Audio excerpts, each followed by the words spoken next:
తెలంగాణ రాష్ట్ర అవతరణ దినోత్సవాన్ని పురస్కరించుకుని రాజన్న సిరిసిల్ల జిల్లా కేంద్రంలో నిర్వహించిన వేడుకలు రాష్ట్ర ఆవిర్భావ స్ఫూర్తిని ప్రతిబింబించాయి. జిల్లా పోలీస్ భవన్ సమీపంలోని పరేడ్ గ్రౌండ్లో జరిగిన ఈ కార్యక్రమంలో ప్రభుత్వ విప్, వేములవాడ ఎమ్మెల్యే ఆది శ్రీనివాస్ ముఖ్య అతిథిగా పాల్గొని జాతీయ జెండాను ఆవిష్కరించడం కార్యక్రమానికి ప్రత్యేక ఆకర్షణగా నిలిచింది. తెలంగాణ సాధన కోసం ప్రాణత్యాగం చేసిన అమరవీరులకు నివాళులర్పించడం ద్వారా కార్యక్రమం ప్రారంభమవడం తెలంగాణ ఉద్యమ చరిత్రను మరోసారి గుర్తుచేసింది. అనంతరం పోలీసుల గౌరవ వందనం స్వీకరించిన ప్రభుత్వ విప్ రాష్ట్ర అభివృద్ధి, సంక్షేమ పథకాల అమలుపై తన సందేశాన్ని ప్రజలకు అందించారు.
आविर्भाव दिनोत्सव पर सम्मान घाट आपका निरीक्षण के लिए हाजिर है।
నమస్కారం. తెలంగాణ రాష్ట్ర అవార్డు దినోత్సవ వేడుకల్లో పాల్గొని విచ్చేసిన ప్రజలకు, ప్రజాప్రతినిధులకు, జిల్లా అధికారులకు, సిబ్బందికి, విద్యార్థులకు, ప్రింట్ అండ్ ఎలక్ట్రానిక్ మీడియా మిత్రులకు నా హృదయపూర్వక శుభాకాంక్షలు తెలియజేస్తా ఉన్నాను. స్వరాష్ట్ర సాధన పోరాటంలో అసురు బాసిన అమరవీరులందరికీ ఘనంగా నివాళులర్పిస్తున్నాను. ఎందరో అమరవీరుల త్యాగాల పునాదుల మీద ఏర్పడిన తెలంగాణ రాష్ట్రం ఈ రోజు అన్ని రంగాల్లో వేగంగా అభివృద్ధి పథంలో దూసుకొని పోతా ఉంది. ప్రజా ప్రయోజన లక్ష్యంగా పారదర్శకత, జవాబుదారీతనంతో రాష్ట్రంలో ప్రజా ప్రభుత్వం పాలన కొనసాగుతున్నది. ప్రజా ప్రభుత్వం ద్వారా జిల్లాలో అమలు చేస్తున్న పలు సంక్షేమ అభివృద్ధి కార్యక్రమాలు క్లుప్తంగా మీ ముందు ఉంచుతున్నారు. ప్రజా పాలన, ప్రగతి ప్రణాళిక, ప్రభుత్వ అభివృద్ధి, సంక్షేమ పథకాలు ప్రజల్లోకి తీసుకెళ్లడం, భవిష్యత్ ప్రణాళిక రూపొందించడం, ప్రజలను భాగస్వామ్యం చేయడం లక్ష్యంగా తెలంగాణ రాష్ట్ర ప్రభుత్వం ప్రతిష్టాత్మకంగా ప్రజా పాలన ప్రగతి ప్రణాళిక 99 రోజుల కార్యాచరణకు శ్రీకారం చుట్టింది. జిల్లాలో మార్చి 6వ తేదీన ప్రజా పాలన ప్రగతి ప్రణాళిక కార్యక్రమాన్ని చందుర్తి మండలంలో ప్రారంభించుకోవడం జరిగింది. మార్చి 12వ తేదీన జిల్లాలోని సర్పంచులు, మున్సిపల్ కౌన్సిలర్ శిక్షణ ఇవ్వడం జరిగింది. ఏప్రిల్ 2వ తేదీన గ్రామ సభలను, మున్సిపాలిటీలో వార్డు సభలను నిర్వహించుకున్నాం. ఏప్రిల్ 16వ తేదీన మండల స్థాయి, మే 2వ తేదీన నియోజకవర్గ స్థాయి, మే 22వ తేదీన జిల్లా స్థాయి సమావేశం నిర్వహించి ప్రభుత్వం అమలు చేస్తున్న సంక్షేమ పథకాలను, త్వరలో అమలు చేయనున్న పథకాలపైన అవగాహన కల్పించడం జరిగింది. ఈ 99 రోజుల కార్యాచరణ ప్రణాళిక కింద 10 ప్రధాన అంశాల్లో ఇప్పటి వరకు 9 కార్యక్రమాలను విజయవంతంగా నిర్వహించుకున్నాం. మార్చి 6 నుండి 15వ తేదీ వరకు ప్రభుత్వ కార్యాలయాల్లో 496 ఫైళ్ల క్లియరెన్స్ చేపట్టడం జరిగింది. పరిసరాల పరిశుభ్రత కింద 1590 కిలోమీటర్ రోడ్లు, 1242 కిలోమీటర్ల మురికి కాలువలు, 500 పైబడిన ఖాళీ ప్రదేశాలు శుభ్రం చేయడం జరిగింది. ఏప్రిల్ 6వ తేదీ నుండి 11వ తేదీ వరకు ఆరోగ్య వారోత్సవం నిర్వహించి ఆహార భద్రత, మాతృ పరిరక్షణ, ఎయిడ్స్ నివారణ, మత్తు పదార్థ అలవాటు కలిగే అర్థాలను, హోమియోపతి, ఆయుర్వేదం, యునాని, యోగా విధానాలపైన అవగాహన కల్పించడం జరిగింది. ఏప్రిల్ 13వ తేదీ నుండి 18వ తేదీ వరకు అలేవ్ వారోత్సవం నిర్వహించి రహదారి భద్రత అవగాహన కార్యక్రమాలు 306 బృందాలతో నిర్వహించడం జరిగింది. ఏప్రిల్ 20 నుండి 20 తేదీ వరకు సంక్షేమ వారోత్సవం నిర్వహించి జిల్లాలోని ప్రభుత్వ సంక్షేమ వసతి గృహాల్లో పరిశుభ్రత మరమ్మతులను పనులను పూర్తి చేశాం. ఏప్రిల్ 22 నుండి మే 2వ తేదీ వరకు పిల్లల భద్రత, రక్షణ, నో డ్రగ్స్ వారోత్సవం నిర్వహించాం. సైబర్ నేరాలు, యుక్త వయసు అమ్మాయిలు ఎదుర్కొంటున్న సమస్యల నివారణ, అనాథ పిల్లల భద్రత, బాల భరోసా, మాదక ద్రవ్యాల వినియోగం ద్వారా కలిగే నష్టాలపైన అవగాహన కల్పించడం జరిగింది. మే 4 నుండి 9వ తేదీ వరకు వ్యవసాయ వారోత్సవంలో భాగంగా నేలల ఆరోగ్యం, ఎరువుల వాడకం, సన్నవడ్లు, కూరగాయలు, ఆయిల్ పామ్ తదితర ప్రత్యామ్నాయ పంటల సాగు, వ్యవసాయ రుణాలపై రైతులకు సదస్సులు నిర్వహించడం జరిగింది. మే 11 నుంచి 16వ తేదీ వరకు విద్యా వారోత్సవం నిర్వహించి 9 PM శ్రీ ఒక KGB విద్యాలయంలో 763 మంది విద్యార్థులకు సమ్మర్ క్యాంప్ నిర్వహించడం జరిగింది. నియోజకవర్గ స్థాయిలో సర్పంచులకు, మున్సిపల్ కౌన్సిల్కు పాఠశాల విద్యా కార్యక్రమాలపై సమావేశాలను, గ్రంథాలయ దినోత్సవం, విద్యా విజయోత్సవ కార్యక్రమం నిర్వహించి 10వ తరగతి ఇంటర్మీడియట్ లో ఉత్తమ ప్రతిభ కనిపించిన విద్యార్థులకు నగదు ప్రోత్సాహం అందజేయడం జరిగింది. మే 18 నుండి 23వ తేదీ వరకు యువజన క్రీడలు, పర్యాటక వారోత్సవం భాగంగా విద్యతో పాటు కళలు, క్రీడల యొక్క ప్రాముఖ్యత తెలియజేసి యువతలో నైపుణ్యాభివృద్ధి పెంపుపై అవగాహన సదస్సు నిర్వహించడం జరిగింది. 24 కంప్యూటర్ నిర్వహించే జాబ్ మేళలో 350 మంది ఆన్లైన్ లో రిజిస్ట్రేషన్ చేసుకోగా 30 మందికి నియామక ఉత్తర్వులు అందజేయడం జరిగింది. మే 25 నుండి 30 తేదీ వరకు మహిళా సంక్షేమ వారోత్సవం నిర్వహించి 113 గ్రామాల్లో ఇందిరా మహిళా శక్తి భవన నిర్మాణ శ్రీకారం చుట్టగా నిర్మాణాలు వివిధ దశల్లో పురోగతులున్నాయి. 13 అంగన్వాడీ కేంద్రాలు ప్రారంభించి జరిగింది. మెప్మా ద్వారా 1,00,000 మంది మహిళలకు ఇందిరమ్మ చీరలు పంపిణీ చేశాం. పోషణ మిషన్, బాల్య వివాహాల కలిగి ఇబ్బందులు, పోస్ట్ చట్టంపై మహిళల చైతన్యం కల్పించి జరిగింది. మెగా రుణమాలు నిర్వహించి 675 స్వయం సహాయక బృందాలకు 47 కోట్ల 33 లక్షల రుణాలను అందజేశాం. జూన్ 1 నుండి 12వ తేదీ వరకు పర్యావరణ అంశాలపై రోజువారీగా కార్యక్రమం నిర్వహించడానికి ప్రణాళిక రూపొందించడం జరిగింది. పచ్చదనాన్ని పెంపొందించుకొని పర్యావరణ పరిరక్షణ అవసరమైన చర్యలను చేపట్టడం జరుగుతా ఉంది.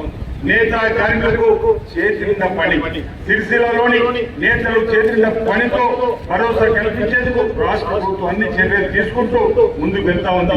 రాష్ట్రంలోని మహిళలకు కానుకగా చేసే ఏకరూప చీరలు 6 కోట్ల 20 లక్షల మీటర్ల వస్త్రోత్పత్తి ఆర్డర్ సిరిసిల్ల మరమగ్గాలకు 2025లో కేటాయించడం జరిగింది. ఈ సంవత్సరం ఇందిరా మహిళా శక్తి చీరల ఉత్పత్తి ఆర్డర్ మొదలు పెడితేగా 3 కోట్ల మీటర్ల ఆర్డర్ సిరిసిల్ల బ్యాంక్ సంఘాలకు కేటాయించడం జరిగింది. దీని ద్వారా 6,000 మంది కార్మికులు రద్దు చేయబడుతుంది. నేతల పొదుపు పథకం కింద జిల్లాలోని 200 పట్టణాలు చేనేత అనుబంధ కార్మికులు నమోదు చేయడం జరిగింది. దీనికి గాను ప్రభుత్వ వాటి కింద 2 కోట్ల 90 లక్షల రూపాయలు ప్రతి నెల జమ చేయడం జరుగుతుంది. అదేవిధంగా వేములవాడలో 50 కోట్ల రూపాయలతో ఏర్పాటు చేసిన యార్డ్ డిపో ద్వారా 90% రేటుపై నూలు ఇవ్వడం జరుగుతుంది. నేతల భద్రత పథకం కింద 5,800 మంది కార్మికులకు బీమా సౌకర్యం కల్పించింది. ఇప్పటి వరకు అకాల చెందిన మన మగ్గాల చేనేత పరిశ్రమకు చెందినటువంటి 128 కార్మిక కుటుంబాలకు 5 లక్షల రూపాయల చొప్పున 6 కోట్ల 10 లక్షల రూపాయలు అందజేయడం జరిగింది. జిల్లాలోని 6 చేనేత సహాయక సంఘాలకు క్యాష్ క్రెడిట్ పథకం కింద 45 లక్షల రూపాయలు ప్రతి సంవత్సరం మంజూరు చేయడం జరుగుతుంది. నేతలకు పొదుపు పథకం కింద 2025 కాలానికి జిల్లాలోని 4,963 మంది కార్మికులకు 12 కోట్ల 40 లక్షల రూపాయలు ప్రభుత్వం వాటా కింద విడుదల చేయడం జరిగింది. వేగంగా రాజన్న ఆలయ అభివృద్ధి పనులు, వేములో టెంపుల్ ఏరియా డెవలప్మెంట్ అథారిటీకి ఇప్పటిదాకా 291 కోట్ల రూపాయలు మంజూరు అయ్యాయి. బ్రిడ్జ్ నుంచి ఆలయం దాకా 47 కోట్లు చేపట్టిన రోడ్డు విస్తరణ పనులు పురోగతిలో ఉన్నాయి. రాజన్న ఆలయ విస్తరణ, అభివృద్ధి, నిత్యాన్నదాన సత్రం నిర్మాణ పనులకు 111 కోట్ల 20 లక్షలతో పనులు చేపట్టగా వివిధ దశల్లో పురోగతులు ఉన్నాయి. 22 కోట్ల రూపాయలతో చేపట్టినటువంటి గుడి చెరువు బండి పార్క్ పనులు, బద్దిపోషం ఆలయ విస్తరణ పనులు తుది దశకు చేరుకున్నాయి. చెరువులో బోటింగ్ కోసం 1 కోటి 40 లక్షల రూపాయలు మంజూరు కాగా టెండర్ ప్రక్రియ తుది దశ చేరుకుంది. నాంపల్లి గుట్టపై ఇండియన్ ఎయిర్ ఫోర్స్ సహకారంతో ఎయిర్ క్రాఫ్ట్ ఏర్పాటు చేసే పనులు జరుగుతూ ఉన్నాయి. ఆలయ విస్తరణ పనులు, వీటీడీ పరిధిలో గ్రామాల్లో మోడల్ స్టాప్లు, కొదుపాక బ్రిడ్జ్ నుంచి నంది కమాన్ వరకు 4 వరుసల రోడ్డు, ఇతర అభివృద్ధి పనుల కోసం 980 కోట్ల రూపాయలు మంజూరు చేయాలని ప్రభుత్వానికి ప్రతిపాదన కూడా పంపడం జరిగింది. రాజన్న ఆలయ గోశాల నిర్మాణం వేరణ మండలం మరిపల్లిలో 40 ఎకరాల భూమి కూడా కేటాయించడం జరిగింది. భీమేశ్వర స్వామి ఆలయం 6 కోట్ల రూపాయలతో అభివృద్ధి చేయడం జరిగింది. సొంత ఇంటికల సహకారం, బడుగు బలైన వర్గాల ప్రజల